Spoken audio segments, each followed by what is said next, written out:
Hey there, folks. I'm Matt Hansen. And I'm John Johnson. And you're listening to Planes, Trains, and Comic Books, the podcast where we discuss favorites we've reread, comics we want to read, and everything in between. And here's the comic we picked this week. Hey there, everybody. Welcome back to another episode of Planes, Trains, and Comic Books. Today, we got... we're going max. We're taking this podcast to the max. To the fucking max. So this would be probably a very explicit episode. Oh yeah. Oh yeah. How graphic this comic was. The subject matter is fucking awesome. So we did this week. It was Punisher Max, which is the first adult line Marvel ever had, was called the Max line, and they had Alias, which is also known as Jessica Jones, and that was like one of the first adult lines. And, you know, she was killing people and fucking people, and it was all crazy and swearing and everything. And so it was cool to see that. And then around the same time, or like even in the same month or whatever, they came out with the Punisher Max. So this was like... If there's any character for that, this is definitely the one. Yes, they definitely picked the right character to go Max with. Because, you know, you read Punisher, and Marvel can't show certain things, you know? So you get... You know, he shoots someone and it cuts. You don't see any blood and they just fall down or whatever. Or you don't even see him. You just see like Spider-Man's face go, or whatever. You couldn't, you know, or whatever the fuck Spider-Man would say. I don't know. Aunt May, he did something. I'm tattling. Whatever. Why are you hating on Spider-Man? I don't know. 2 weeks of Spider-Man-ish comics and you're... Yeah, I'm continuing hating on Spider-Man just because we read Venom and Carnage, and now I'm like, all right, enough Spider-Man. So, but yeah. This is like one of my favorite series. Had you ever heard of this series before? I heard of it. You've mentioned it, but I've never read it. Definitely. Only from me, though. Like, I've only been like, you should read this, right? Yeah, no, only from you, I think. Okay. And I will say this. If you want to watch something close to this, the Netflix Punisher series gets in the realm of this. It is not as far-fetched in the violence necessarily. It's more realistic in the violence. Yeah. But John Barenthal gets really close to like this. Like, he is just a killing machine. Like he is a fucking Marine and he is going to kill, or whatever the fuck he was, Delta Force or something, and he is going to like take all these fuckers out no matter what, you know. Just super badass. So I really like the Punisher Netflix series. So if everybody hasn't watched that, you should go watch that right now before it gets moved to Disney Plus or wherever it's gonna go, and or just buried somewhere. But yeah, it's fantastic. This is, I mean, I think it definitely takes from this. You know what's actually funny is the movie that people don't remember from the Punisher, which is Warzone. Yeah, Warzone. I'm the only person that remembers that. Okay. It's fun. I like that movie too. But I thought the villain they did good in that one. Yes. But this is like, she read this series, the director, and was like, okay, like, it's so over the top, I'm gonna make it like that. And so she kind of like took a lot of the same elements. Like in the second half of this, there's like an Irish mob thing, and she takes the McGinty from that and puts him in her movie and stuff. So there's a lot of stuff she did that I actually like and respect that she did that.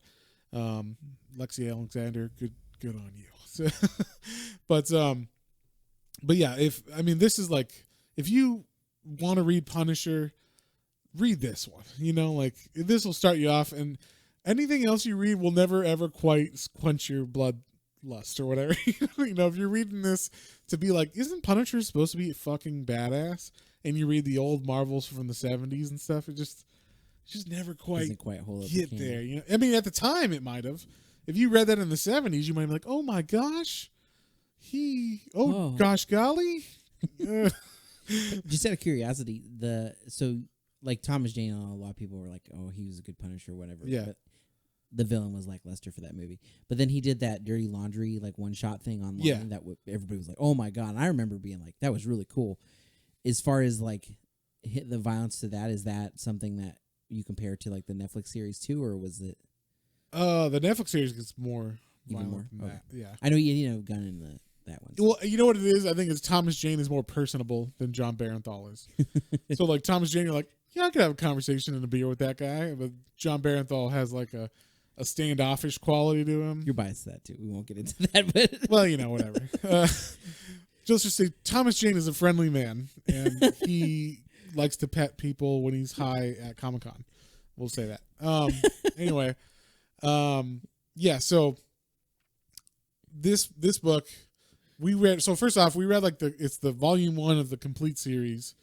So it actually has Punisher Max Born, which was like the first little mini series that they did, which is 1 through 4, and then it's issues 1 through 12 in that book. But we only did issues 1 through 6 because the second half is just another of the same, more of the same kind of thing. So we're like, okay, we'll just cover the first half of it. And yeah, Punisher, once he gets his job to kill some big boss or big crime guy, and then he moves on to the next ones. Correct. It's the same kind of similar stories throughout, but correct. And I mean, this is written by Garth Ennis, who's have you read any Garth Ennis stuff before? He did The Boys.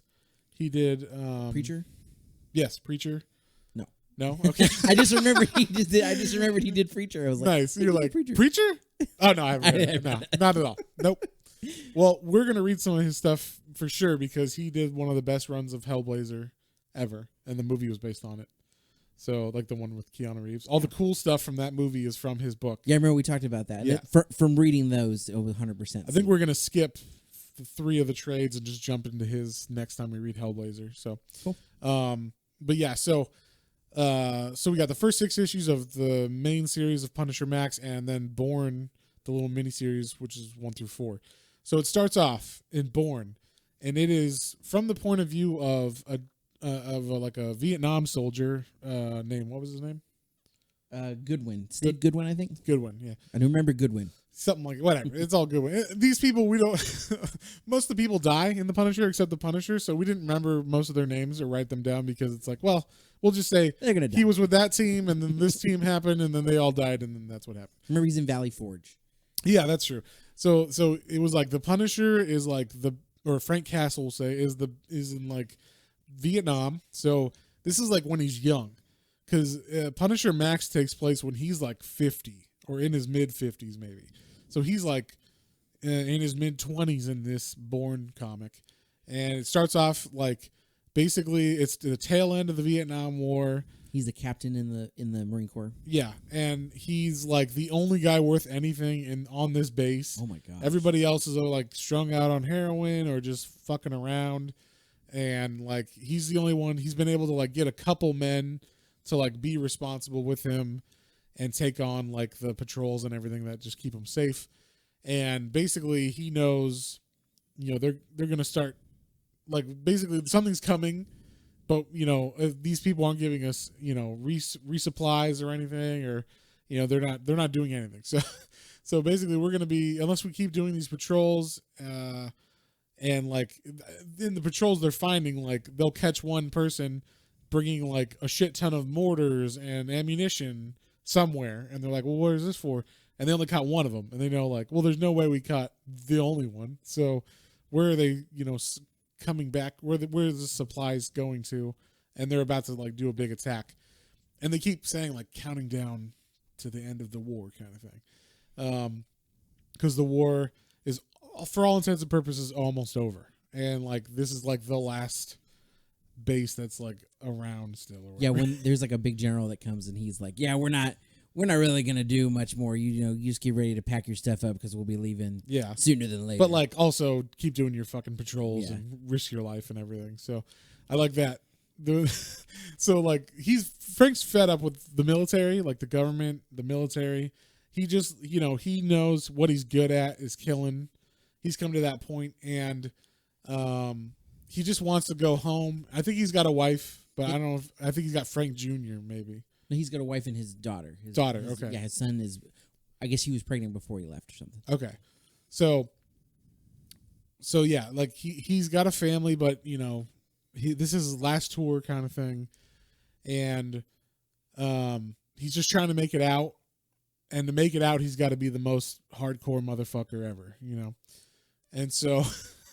And it's weird because this actually sets up kind of like a mystical origin for Punisher, where like in his mind, there's like a voice like that he hears in his head, and it's basically, it makes it seem like it's actually like a separate person, like a god of war or some kind of demon spirit or something that he's talking to, or that's talking to him in his head, that like physically makes him want, like, he's like, it's like, do you want, like, you're gonna have to make a choice, Frank.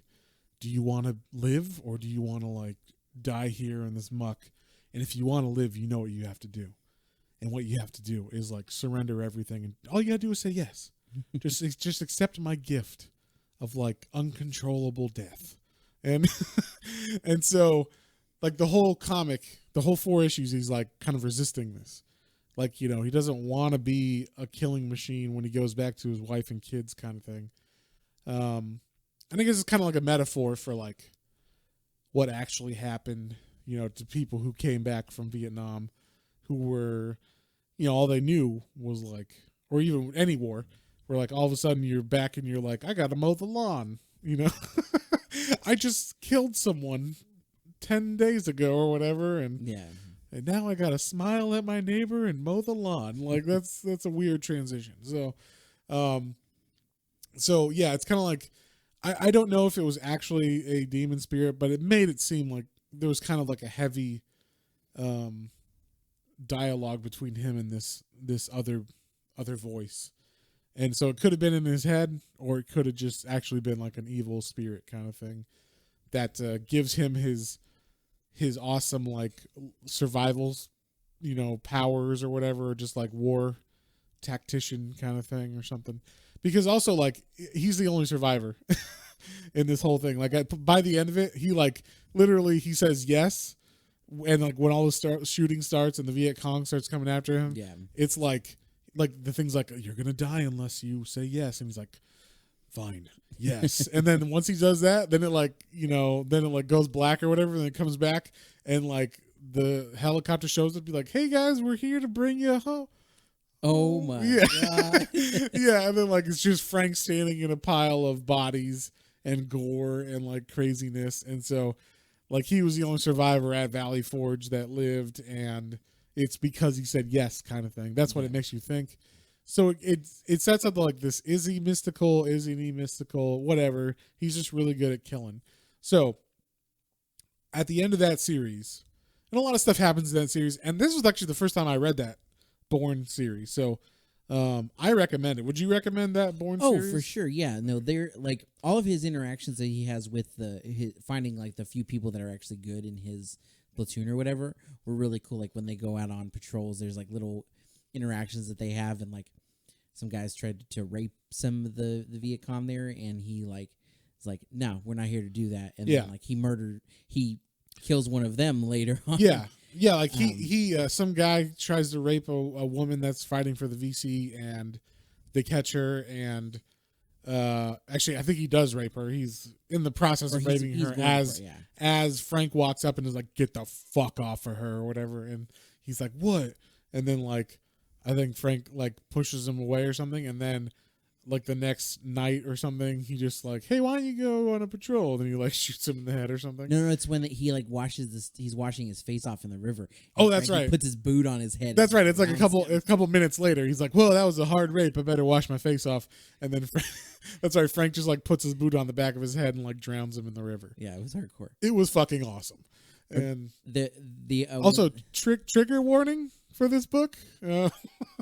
If you can't handle extreme violence or towards anybody, he doesn't pull punches. Like Garth Ennis does not care who Frank Castle's killing. If they're evil, they're evil. If they're I mean, all the evil people do evil things. It's all people with bad intent, whether that bad intent is something that is murder or it is rape or right. But also like the bad things happen. So like, you know, you're gonna see bad stuff because the bad people do bad things, and then Frank takes care of bad people. So that's true. It's not just people that think bad thoughts. It's people who actually they're doing stuff. So just a trigger warning. You know, I think you already would have got that from our presentation at the beginning, but just making sure. Just making sure. Don't read this if you're adverse to violence of like hardcore violence, and especially in a visual format. And like you said, it's kind of comical, but it's also not. I mean, there's some stuff that's comical, and then there's some stuff like holy shit. Oh yeah. So that, and the Bourne one had more of a holy shit because it's like a war vibe. So you're seeing like we said, the guy's actually raping the girl, and then later on, like Frank Castle just steps on his face into the river, kills him. And there's another scene when like you said, when the general came to be like, yeah, anyway, we're closing this down, so go on a couple of you're gonna get killed missions, and then we'll be out of here. And then Frank's like, hey, can you take a look on this over there? There's something weird over here. And he was standing in front of a sign, and the sign said, "Do not cross, sniper." And active sniper, and Frank was standing in front of that sign on purpose. And so the general's like, what am I looking at here? And he like goes on top of this berm, and then all of a sudden he gets shot in the head. And it was like, oh my God, Frank just killed the general. But like, because he was just, a horrible person or whatever. Like he's sending people to war, and Frank Castle, once again, it doesn't matter what side you're on. What are your actions? Are you a fucking asshole? Yeah. Are you murdering people? He did that to general, and then there's whoever is the top leader of the base there, like the head lieutenant or whatever. Yeah, I was surprised that he didn't, because like he has a chance to kill him. He almost frags him. Yeah, he almost like throws a grenade in the latrine, in the toilet. Yeah, let's go to the bathroom. And then he doesn't. I think he doesn't because he knows he's gonna need him in like the battle coming up or whatever. Yeah. So, I think that's why. But he knows like that guy's probably going to die then.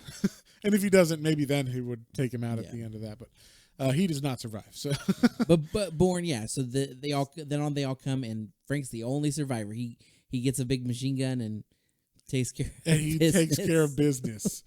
And so yeah, Bourne ends like we said with Frank Castle being the only survivor of Valley Forge. The people pull up and are like, we're here to take you. Oh my God. Yeah, and then he's like, he said yes to the demon or whatever, or the evil, or the whatever voice inside of him. He let go all of his rage or whatever. So he gets cleaned up. They take him home, and I love when he goes to meet his family. He just his stone face, like, like you were saying, like, what am I gonna have to go back? What do I have to go back to? Like, right? Yeah. What have I become? I'm some kind of monster, and I'm supposed to like pretend I'm a killing machine, and now I have to go like have a house and a job and a whatever. Yeah. So a picket fence and so then we get the actual series, which is Punisher Max. It starts with '1, and we did 1 through 6, and this cuts ahead about 30 years. So it goes from like Vietnam, I'm assuming mid 70s, I think is when it was, or late 70s, to it cuts ahead to, I think this started in 2003 or something like that, 2002. Okay. So right around, this is right around the time of 9/11 and the wars going on in Afghanistan and Iraq, and so Punisher is just punishing people, and all he cares about right now is killing some mobsters. So this first story arc is called In the Beginning, and there was a couple different artists on this. I didn't write down who they were. There were a couple.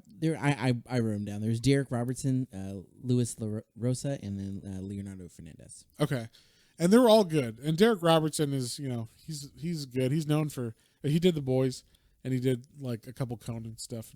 His art is, I think, the first one, and that one kind of reminded me of The Dark Knight Returns. So, like, not Frank Miller style per se, but like the other ones that kind of were similar to that. Like, it kind of felt like. Oh, you know what he did? Transmit. Oh, okay. Yeah. So same artist as that. But yeah, his art, all of their art was good. Yeah, everything was dark and gritty. Some of them are more dark and grittier than the others, but the first issue was definitely darker and grittier than the other ones. Yeah. So whoever did that, I think it was La Rosa. Yeah, La Rosa. So, yeah, but anyway, it starts off, it's called In the Beginning. And like Frank, like he's scoping out this party, this mob party. It's got all the heads of this mob organization. I think it's the Italians for this one. Yeah, because that's the other thing. This is all about different mobs that are in the city of New York, and him taking on each one individually. So it starts off with the Italians, and it goes to the Irish, then it goes to the Russians, then it goes to all these different factions that come up because of this.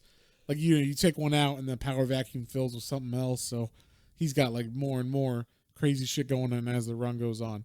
But he starts off, he's the classic Italian mob, and there's like, I don't know, 200 people at this like house, and it's a party for old Don.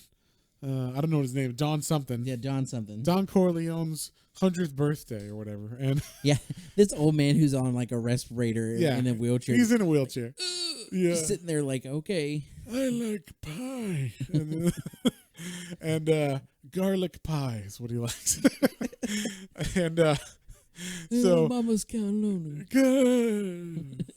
He doesn't even say words. He's just in like an Italian way.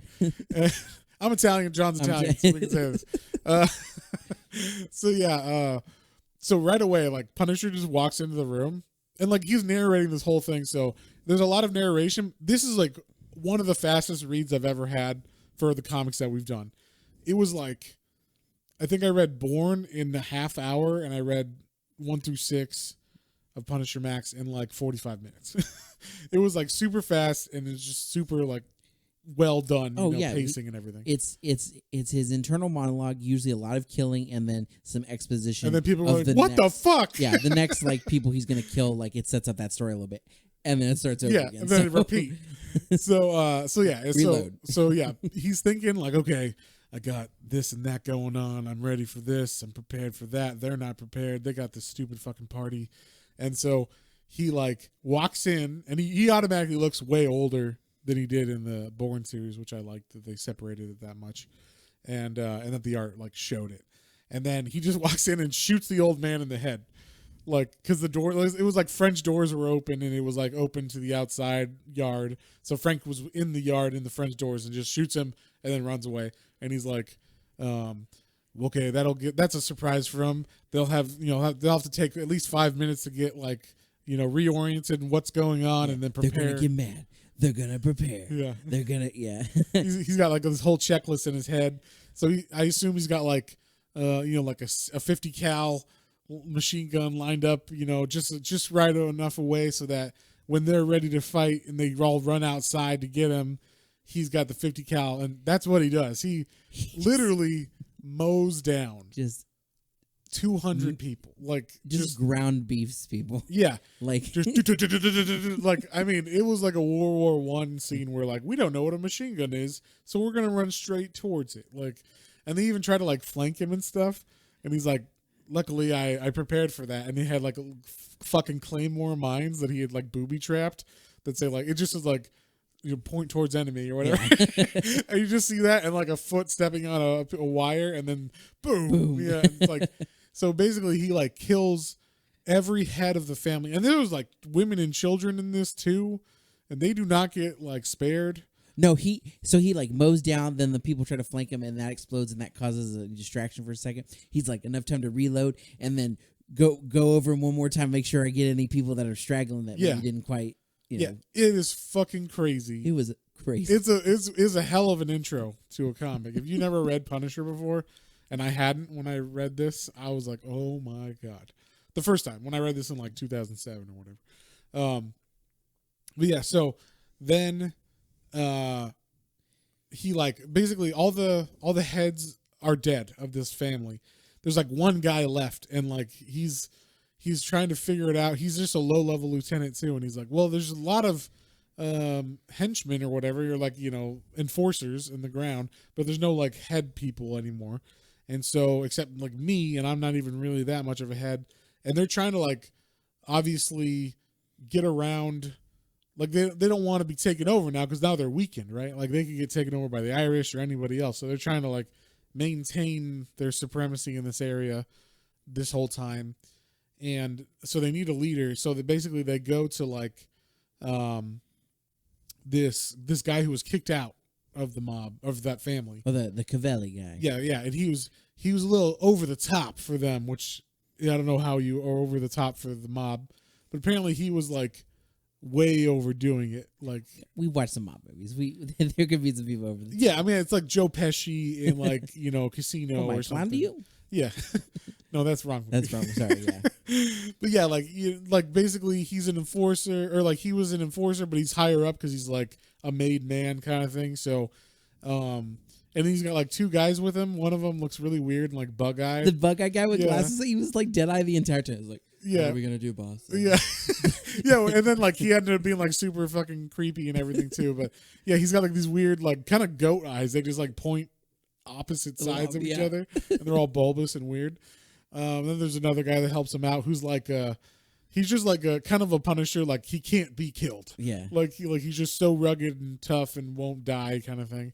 And so they're like, well, they're meeting with this dude, and the guy's like, I don't, the only thing I can think is if you come to help us. And the guy's like, really? I mean, because we're kicked out of the family. You think everybody will go along with that? And he's like, what the fuck else are they going to do? There's like literally children and enforcers left. Like, that's it. So they like, he makes like an agreement with this guy. Like, if you get the Punisher and get revenge, like you could take over basically. And so, so they go to like kind of do that. And then there's like a side story, or like a side back in the background going on where the Punisher has a sidekick, or had a sidekick in the 90s, and I think in the 80s too, but for sure in the 90s. And his name was Micro, and he was like the internet hacker. Yeah, it's like his tech guy. Like, yeah. He made like fashion weapons to be like upgraded, and like did his like I think it was more hacking. And, yeah, he was like, okay, I need you to, the guy's on the left side, like he's typing on the computer while talking to Frank on the earpiece, and he's like, okay, Frank, the headquarters is over here. The schematics for them say there's a sewer in the corner, so you can get down, and like he was helping Frank do that. And he even says like Frank Castle before me he killed like 50 people, and then after me, he's killed over 800. Yeah. So like basically I turned him into like the force he is for real. And so Micron is teamed up with the government, because I think in the real series, like the old series, he must have like either got like quit, or like something happened where he got like disillusioned with the Punisher.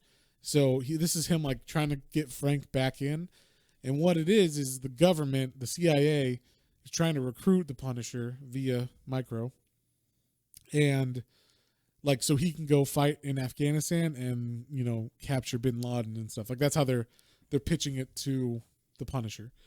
And it was kind of cool how they got him into like the meeting of this, because so they have like these two CIA people that are following Frank Castle, and they're pretty inept too. Like it's a woman and a man, and they're like, the man seems like a fucking idiot. The woman seems fine. Like she seems like she got her head on, except she's also like making like crude like comments about the Punisher. Like she is super horny for the Punisher. She's just like, oh, look at that chest. He makes me so wet. Yeah. Like yeah, like explicit. It was like, whoa. She's like, I wonder how big his dick is. Yeah.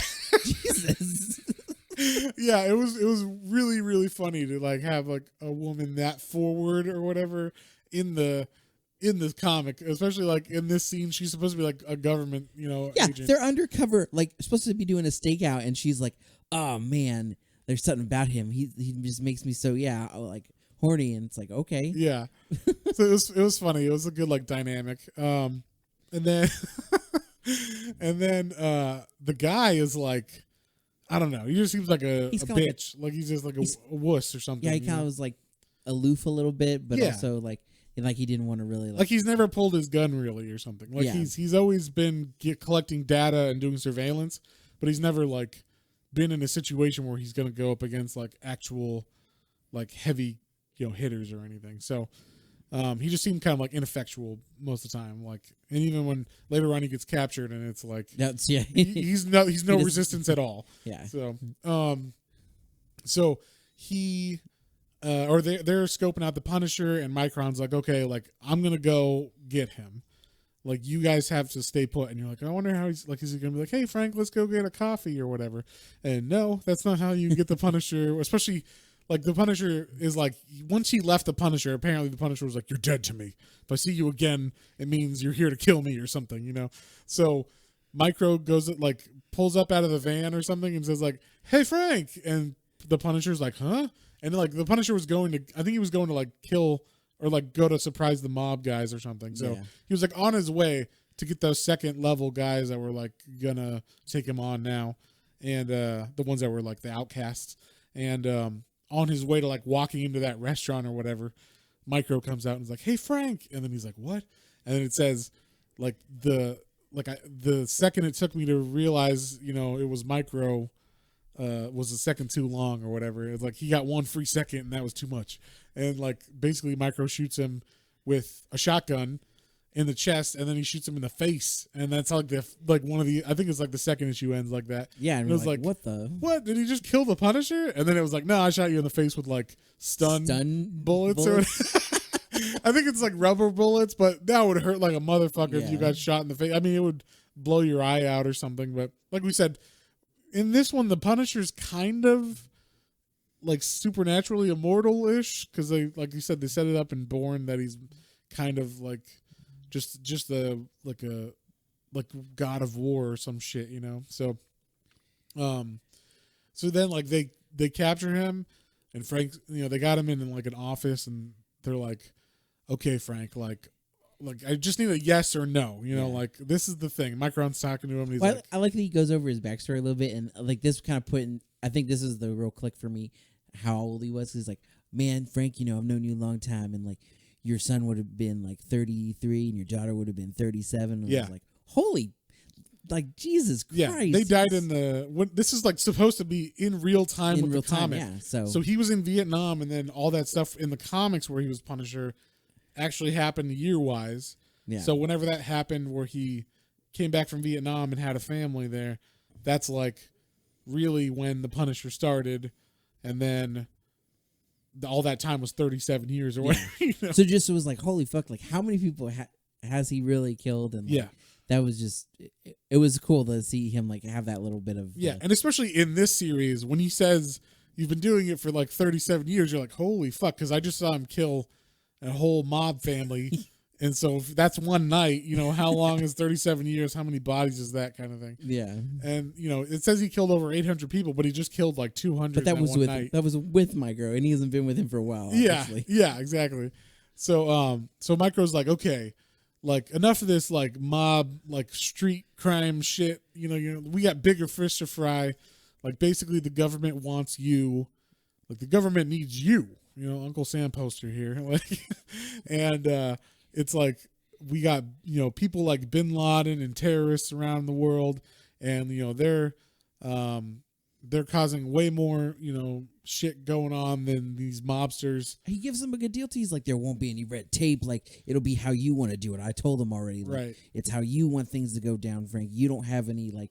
Basically, Frank has all to say. So it was like, oh wow, okay, like. But it's intriguing. The difference is, so, and this was the cool thing about reading Bourne before this, is now you know what he went through in Vietnam.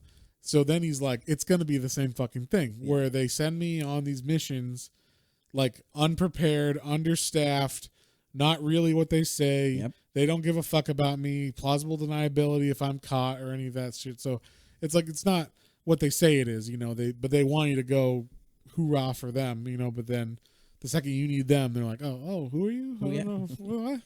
Oh, someone forgot to pick up the phone or whatever, you know. So, you were in prison for 10 years. Oh, that's too bad, you know.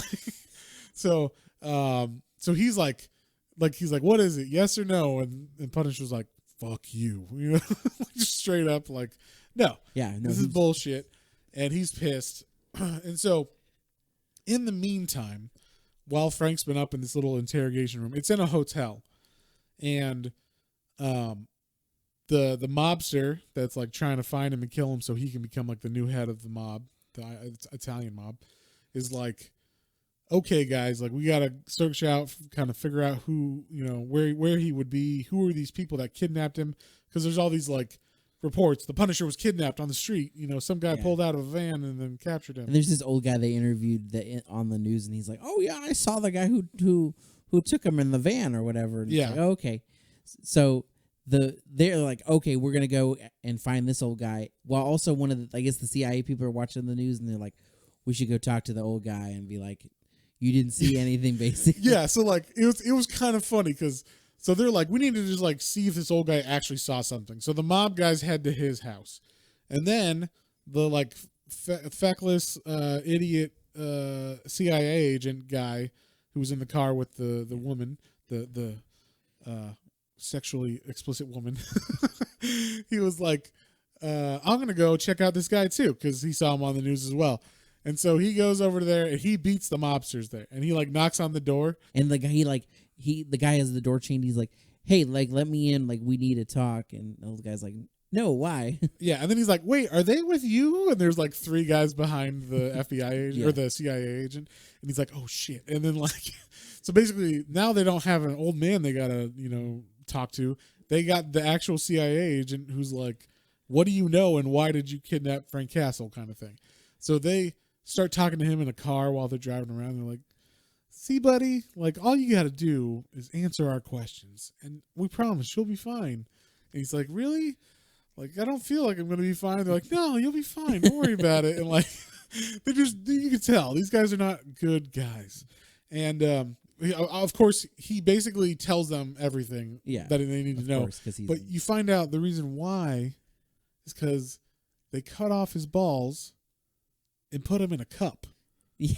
And so they they go to the hotel. I thought they killed him at first because they show him in like an alley or whatnot. And then the one, and like they're going to drive away, and the one mob guy has to stop again. He like pukes and he's like, "Oh, it's like the worst thing I've ever seen." Oh, I was like, "You never seen somebody get killed before?" Yeah. And then later the guy goes back to the hotel where they got Frank Castle.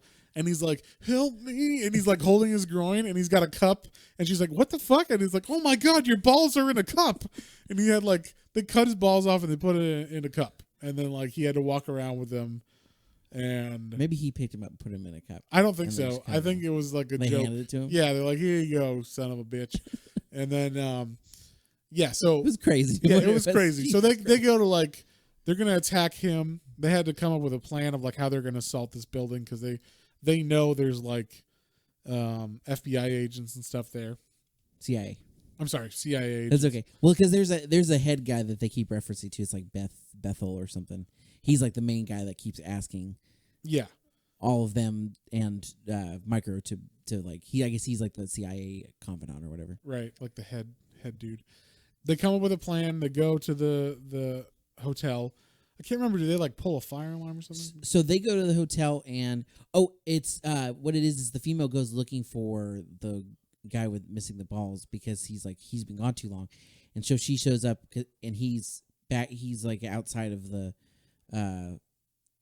other place where the old man was, and that's where she's like, oh, they know where he is. So as they're going back, they tell the head guy, and they order like a strike team to be at the hotel. And so the mob shows up at the same time as the strike team is like going up the elevator, and the mob I guess like just beat him to it upstairs. And then one mob guy like opens up the elevator, the first doors while they're going up in the elevator, and cuts the wire. Yeah, it's funny. They have like a plan where they're like, okay, we already know like they called in the SWAT team. They're going to go up the elevator. So if we get in the elevator shaft and we cut the tow line, then they'll fall or whatever, which wouldn't happen, but that's besides the point. You can't cut through it with a knife either. He had a fucking knife. He was like, it's like, crazy huge cable. But anyway, in this comic, this is a very old elevator that has like a rope or something. That's the line that lifts it up, and he's able to cut through the rope as the like guys get on, and they're like, well. Oh, hopefully it's not too much of a hubbub or whatever. They get on. They're like, "How was your wife, Jim?" However many stories up they are. Yeah, and he cuts the line. The elevator falls, and and you see like all this blood and gore like come out of the elevator doors. Squish out of the elevator. Oh my god! That's what I was talking about. Like it's a little campy in the deaths too, so you can't. It's not so graphic because of that. They go a little extra to make it feel unbelievable, kind of like Kill Bill or something, where like. Yeah. It's so great. Over the top that it's not as violent as a real like war movie or something because that's realistic. This is like over and unrealistic. So it's, it's more, it's less hard hitting, even though it is pretty graphic. It's just, more, it helps you like take it more, even though it's still graphic, but, so they go up to the room where like Frank and the head CIA guy is and Micro is, and they're like, something's going on. You know, like those Delta Force guys should be here already. You know, they went up the elevator like 10 minutes ago. And then the mob guys show up, and there's like a big, you know, shootout and whatnot. And basically, like everybody's getting shot. Everybody's getting shot at. They take out like the woman, the like horny woman agent, and they shoot her, and she's like. She sees Frank and he's killing people, and she's like, God, I'm so wet right now. Oh, she's on the floor dying. Yeah, and she's like still horny for Frank. It's so weird. Oh man, it was so weird. But yeah, it was funny as hell. And yeah, she's like ready for it, and then but she dies anyway. And then like the head CIA guy, he's like, hey, maybe we can make a deal, guys. And they just like he gets killed right away too. And then like one of the guys gets hit in the leg, right? One of the mob guys gets hit in the leg. Yeah, so I like when they break into the room where Micro and Frank are, like they shoot Micro and like they're like, "Oh, we got you, Frank."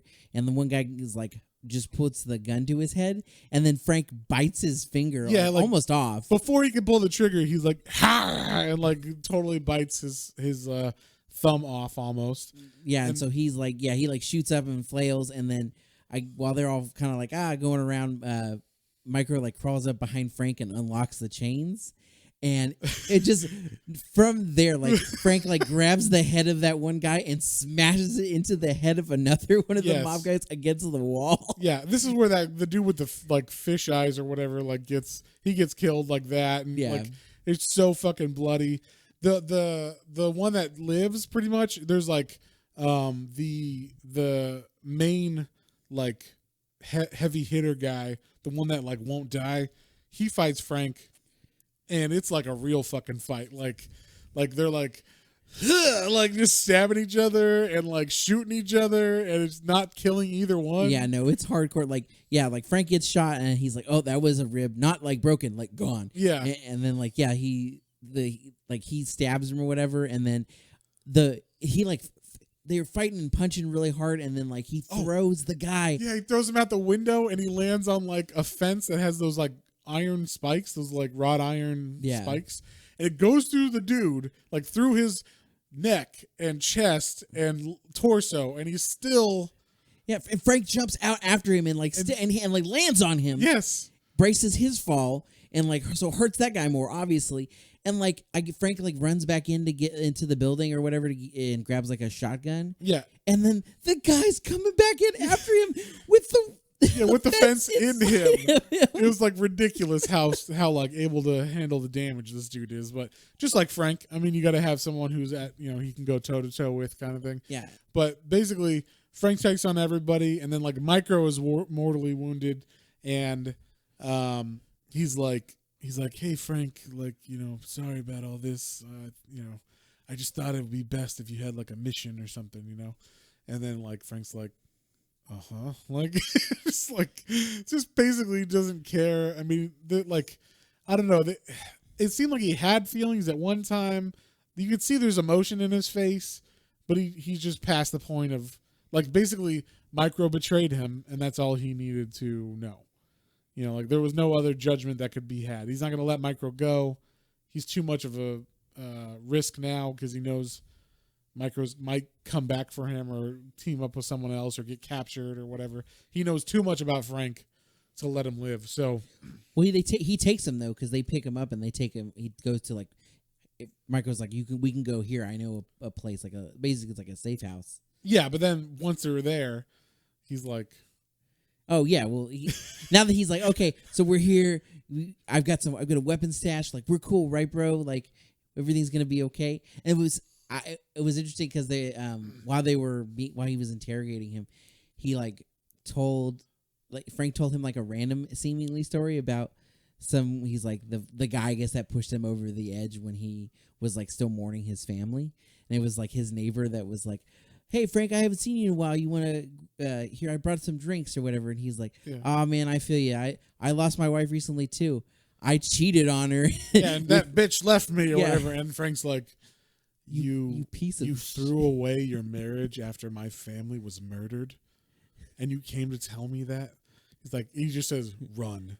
And it's his neighbor's like, what? He's like, I told you to run. And it was just like, holy shit. Like, yeah. So that was kind of like an allusion to what Frank is saying he did. Basically, he had it all and he threw it away.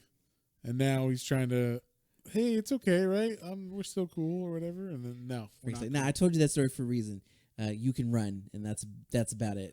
Yeah. But he can't, obviously, because he's already wounded. Yeah, he's like, but I'm wounded. He's like, oh, that's too bad. And he just shoots him in the head with a shotgun. So it's like, Jesus Christ, But that's a way to end it with a bang, per se. But yeah, so he kills Micro, and pretty much everybody's dead. The head security or the head CIA guy's dead. The head of the mob syndicate people were dead. Yeah, everybody that was in this book dies except Frank Castle and like the lower mob dude. Yeah, and that's about it. And yeah, and then like we said, the collection that we had is actually 12 issues long. So then it starts right away with, and now he's going after the Irish mob, and so like just going one after the other kind of thing. But we didn't read that one because it was like, okay, it's the same story or same-ish story, but you get the point. Needless to say, pick this one up. It's a fun read if you're okay with the ultra violence. Yeah, ultra violence, like you said, definitely. So the woman with some of her comments was very explicit. Yeah, yeah. I don't know if that character will be written as such nowadays. No, probably not. But it was fun in this series, and it's also fun because this is a Marvel book. Like that's fucking crazy that this is a Marvel book. Like pushing the boundaries like that is pretty crazy for Marvel. So. Yeah. I don't know if there's other, like there was another series after this called Max Punisher, but I don't think it was as graphic as this one. Yeah. So, well, I don't think there's too many Marvel characters you could really go that hardcore. Yeah, I mean you could do a Moon Knight or something. Moon Knight, maybe Wolverine on his own. Luke Cage, Blade. Yeah, Blade. There's some darker characters. Yeah. They could definitely get a line out of this. I would love it if Marvel did this, but they're not going to do They're this. They're not going to do that now, no. But it would be fucking cool if they did that. So, I mean, you could even have, if Blade's going to be in it and Luke Cage, I mean, they could be fighting, the state or some shit in this or whatever, like police or something. You could do something crazy like that. And even in this, like, I mean, obviously Frank Castle, he doesn't care if you're with the CIA or whoever. If you're being bad, yeah, you're gonna get punished. You're gonna get punished. He's gonna spank you with a 50 BMG. So, yeah, with a shotgun or an 60 or something. It's a buckshot to the face. I don't know, but yeah. So, anything else you want to hit on that one? I really love the guy that won't die. Yes, just coming after him. I think he finally shoots him in the face with the shotgun. Yes, and like that was right because it was like that. And was his face he was still alive. Yeah, his face was like all split open, and that was right. It was a really graphic page. I forgot. It was all like just. And he was still like. Yeah, it was ridiculous. Yeah, but in like the best way possible. So, yeah, no, I really like this one. So what would you give this one, John? It was fun. As far as like just.